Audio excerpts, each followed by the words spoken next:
Hello, everyone. Welcome to Kudlow. I'm Larry Kudlow. So happy Friday. Now, folks, please permit me to riff on two separate topics tonight. First, there's still some odds and ends on the Roe v. Wade Supreme Court leak scandal. Chief Justice John Roberts called the leak of the Alito opinion draft absolutely appalling. And then he said, if the person behind it thinks it will affect our work, that's just foolish. Now, I just want to say, good for John Roberts, whom I have personally known for a good long time. Good for Chief Justice Roberts. Now, on a related point, it is absolutely appalling that Madam Psaki continues to refuse to condemn the leak of the Supreme's draft opinion. I mean, it's unbelievable. Just imagine if Donald Trump or some senior official in his administration leaked out a controversial memo on almost any subject. You think Madam Psaki and the progressive Democrats would scream, yelp, jump up and down, call for immediate impeachment? Bet they would. In fact, they kind of did do that, right? The whole phony Russian collusion arguments that's been now discredited. Trump didn't even leak that. It was leaked against him. And yet everybody screamed and yelled just on that. Now, another related point, you have this crazy group called Ruth Sent Us, and they published the home addresses of not only Chief Justice Roberts, but Justices Amy Coney Barrett, Samuel Alito, Brett Kavanaugh, Clarence Thomas, and Neil Gorsuch. In other words, unleashing a war against the Supreme Court. That's what it is. Now, maybe it's not so surprising because the far left wanted to defund the police, remember? This is like they want to defund the Supreme Court, maybe destroy the Supreme Court. So after calling Trump Republicans extremists and watching these progressive activists planning protests and threatening the justices at their homes, Madam Psaki defends it as nothing more than peaceful protest. That's all, folks, peaceful protest. Just like the Black Lives Matter peaceful protest of a couple of summers ago outside the McCloskey House in St. Louis. Remember that?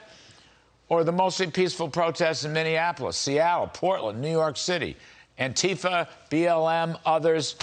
You know, remember all that whole business from the far left? My point is, these so-called peaceful protests become violent protests pretty fast. And the progressives of the Democratic Party don't ever seem to utter a single peep of protest at the violent protesters. And by letting this group protest the Supreme Court justices, they're following the exact same pattern of violence. And neither President Biden nor his press secretary nor anyone else in his administration, as far as I know, is uttering, that's right, uttering a single word of protest. Nobody. I would say that's pretty pathetic, wouldn't you? Ironically, it's the late Justice Ruth Bader Ginsburg who questioned the constitutional logic of Roe v. Wade in the first place many years ago. I would just say the Biden administration ought to be ashamed of itself. They ought to be defending the safety of these justices, but they aren't. And they're not going to lose political support because of their bad behavior. You wait and see. They are going to get clobbered because of this behavior.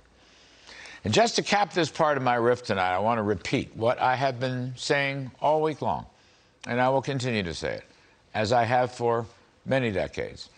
In the aftermath of this leaked Roe v. Wade draft opinion, and that's with the greatest respect to those who may disagree with me, nonetheless, I must say, someone has to defend the life of the unborn.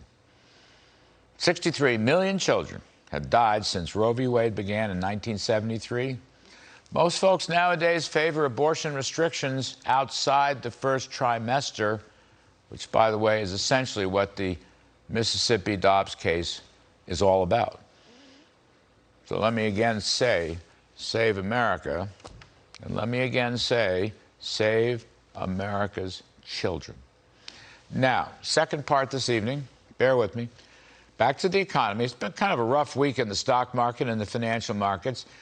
We don't have the final tallies yet, but it looks like the key averages will be down, I guess, for their sixth straight week. Market interest rates rising. The 10-year bond has jumped over the 3% level. 30-year mortgages just about 5.5%. Labor costs, we learned this week, have jumped over 7%, so now that's embedding into the inflation problem. And most inflation measures are running about 8%. So we are still in grave difficulty. The Fed raised its target rate by 50 basis points. That is the biggest one-day meeting jump in 2 decades. But the problem is the inflation rate has jumped to its fastest pace in 4 decades. So they remain behind the curve, far behind the curve. We're in for some rough sledding as far as financial markets are concerned. At least that's my view. Part of the reason, by the way, is past mistakes. Past mistakes made by the Biden administration and past mistakes by the J. Powell Fed. And by the way, both the administration and the Fed refuses to own those mistakes. And anybody who's had any experience in policymaking will know if you don't own it, the chances are you're not going to fix it. Both of them are blaming the inflation on Vladimir Putin and COVID, which in my view is mainly hogwash. They are overspending, overborrowing, over-deficit financing, over-money printing, over-regulation. Those are the inflationary culprits. And don't try to fudge it. Don't try to soft pedal it. Don't try to sugarcoat it, Mr. Powell and others, because it's not going to work for you. Right now, I think folks have no confidence in either President Biden or Jay Powell. Powell, by the way, hadn't even been reconfirmed. I think they should have put Larry Summers in there. Summers had the story right going all the way back to the beginning of the administration. He still has the story right. They're not going to give it to him, but I think it was time to replace Powell with Summers.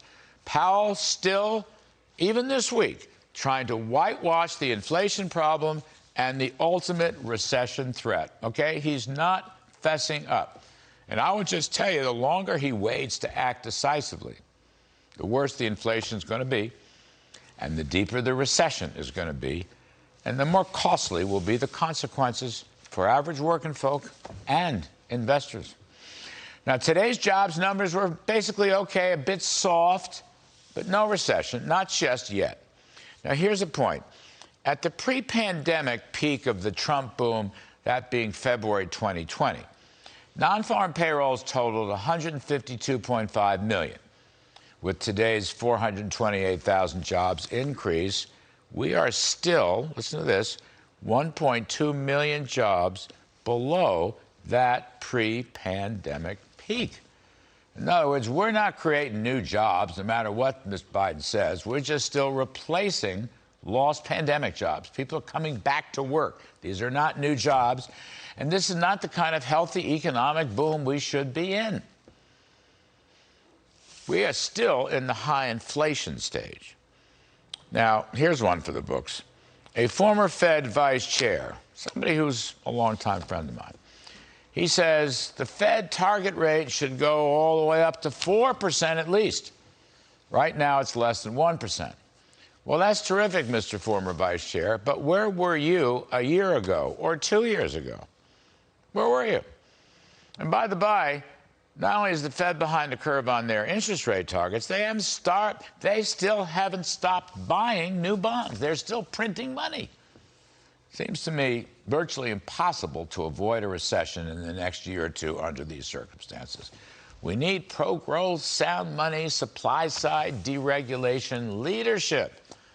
But what we're getting is big government socialism, easy money, more spending, more regulations, more taxes. None of it's good. It's kind of all backwards.